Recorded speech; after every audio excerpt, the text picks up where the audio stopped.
Okay, welcome back. This is part 2 of my tarot deck walkthrough series. In part 1, we did all of my RWS decks, and this part we will do all of my RWS based decks. Um, Again, these are going to be decks that are based on the Rider-Waite system, but don't necessarily have the same artwork as your traditional RWS deck. So first we have Madame Clara's Fate, Destiny, and Fortune. This is the third edition of the deck. I actually really like the tuck box. It's like a matte tuck box, but then there's like a glossy print with the gold. Yeah, it also came with this bag.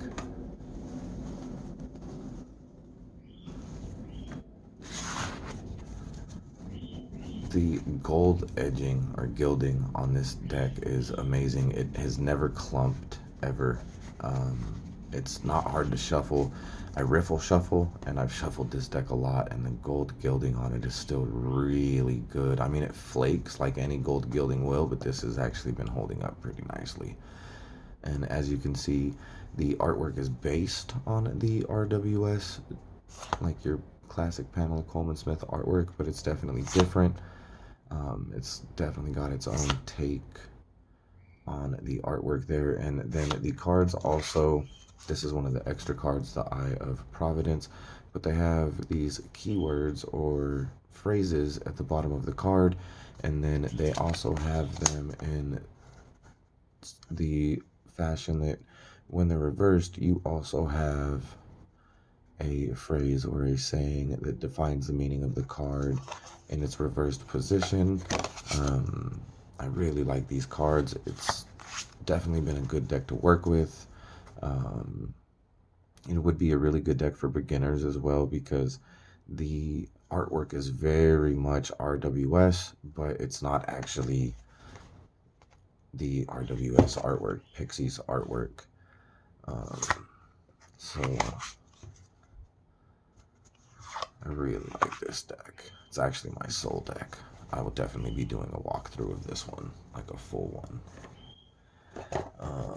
My next RWS based deck would be the Teran Wonderland by Barbara Moore. This is the bag that I got for it. I just picked this one up off of Amazon. Here are the backs. It's not reversible because the rabbit would be in the reversal. But I mean, that might hold its own meaning as well. You know, the rabbit does take us down the rabbit hole. But we'll get into that when I do the walkthrough, like the full walkthrough. I just wanted to show you some of the cards. It's definitely a glossy card, but the card stock is nice. This is actually my second favorite card stock out of all of my decks. And the first one I told you that the 91 yellow box is my #1 card stock out of all of my decks. But here's some of the cards. Really like this deck. It's one of the only decks that I have without borders. It's one of the only borderless decks that I own, and I actually really enjoy this deck. I'm very picky about my borderless decks. I really like this one though. Such dope artwork.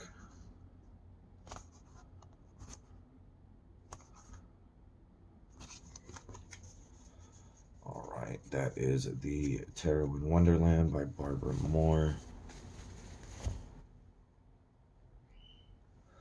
The next one that I have, I keep in this bag here. This bag I picked up on Etsy. But this is my shadow deck. This is the Dolly Tarot, or the Dolly Universal Tarot. This is the tuck box. It came in this real big purple box with like a velvety finish. Let me grab that. So I don't know if the camera's going to be able to pick this up. I might have to turn it this way. And even then it still doesn't, because the way my camera's set up, I can't get it to zoom out to see the whole thing. But this box is huge. It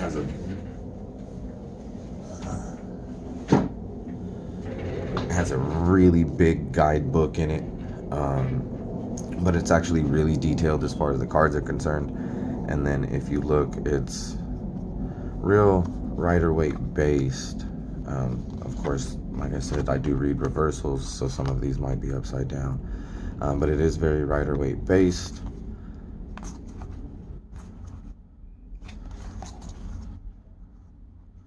With the Six of Cups here with the two children, Wheel of Fortune, the World, Ten of Cups. So you see how you can definitely see the Rider-Waite influence on the deck.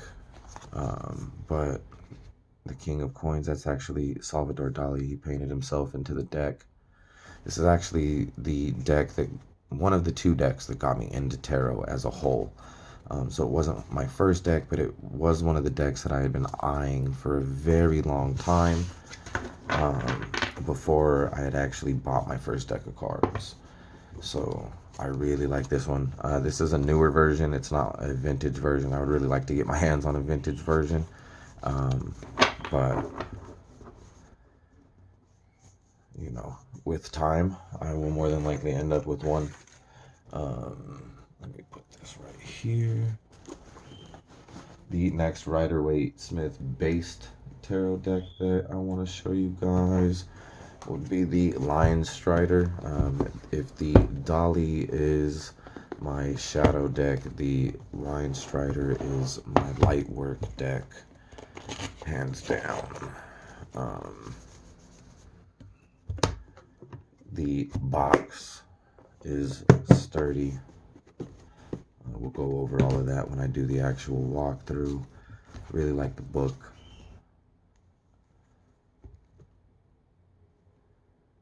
And then the cards themselves. I think this is one of the only, if not the only, animal deck that I have, and it's not even fully animal based because there are human type figures in it.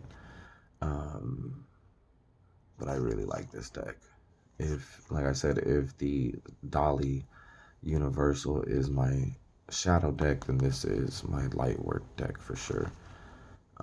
I actually didn't think that I was going to like this deck at all, but it was given to me as a gift. Somebody really wanted me to give it a try and see whether or not it was going to be something that I could work with. I ended up actually really liking this deck, so definitely happy that I got it, and I'm thankful for the gift.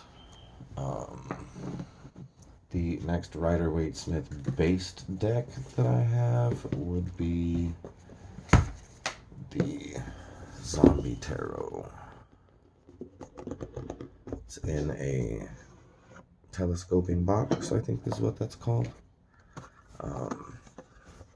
The book is the same size as the cards, and it's actually like that 50s newspaper style, which fits with the art style of the cards, which is very 50s, almost middle America, if you will,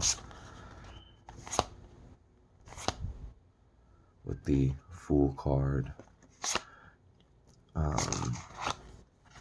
This is one of those decks that I've been working with a little bit more through the fall season, and after Halloween I'll probably start working with it a little bit more as well.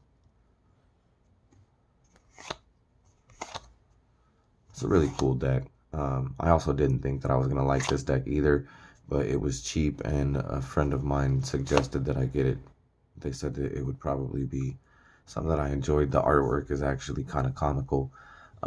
It's definitely got a comedic element to it. Pretty cool deck. Definitely happy that I picked it up. And then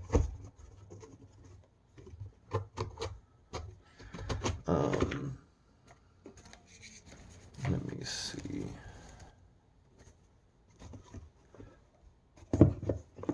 The next couple Rider-Waite-Smith base decks that I'm going to show you are pocket decks, and that would be the Next World Tarot pocket sized. I got this one because I didn't want the big cards. I don't really like big cards like that, so I figured I would like the pocket version more. But I actually really like this deck too. The artwork in it is actually pretty dope. I like the style of art that Christy Rode used when she drew this deck.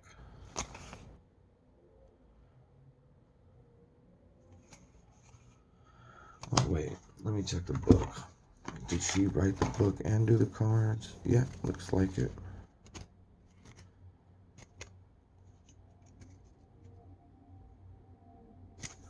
Yeah, looks like she wrote the book and did the cards. But like I was saying, I really like the art style. It's a pretty cool deck. Like,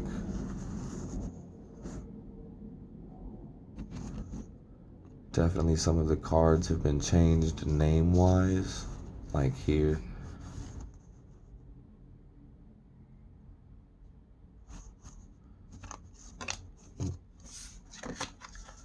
It's definitely Rider-Waite-Smith based, but the artwork is just something of its own.